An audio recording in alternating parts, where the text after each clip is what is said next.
माय Lord, आज मी या न्यायालयात केवळ कायद्याचं ज्ञान घेऊन उभा नाही, तर सत्य घेऊन उभा आहे. आणि सत्य हे आहे, माझा क्लायंट निर्दोष आहे. आज माझे मित्र सरकारी वकील साहेब यांनी मोठ्या मोठ्या गोष्टी केल्या, कथा सांगितल्या, पण हे न्यायालय कथा ऐकून निर्णय देत नाही, तर सत्य ऐकून देतं.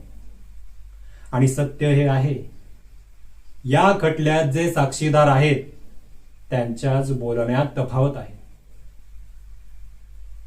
कोणी म्हणतो आरोपी या ठिकाणी होता, कोणी म्हणतो दुसऱ्या ठिकाणी, कोणी वेळ वेगळी बदलून सांगतो, कोणी जागा बदलून सांगतो. शेवटी मानायचं तरी खरं कोणाचं? कायद्याच्या पारड्यात सत्य नेहमीच जड असलं पाहिजे. एका निरपराध माणसाच्या घरात रडारड, डोळ्यात पाणी आणि हृदयावर अन्यायाची जखम, हे दृश्य न्यायालय सहन करू शकेन का? आणि दुसरीकडे माझा क्लायंट हा एक सर्वसामान्य माणूस आहे.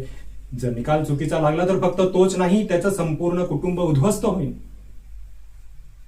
माय lord, I am requesting you, माझ्या क्लायंटची निर्दोष म्हणून मुक्तता व्हावी. That's all, my lord.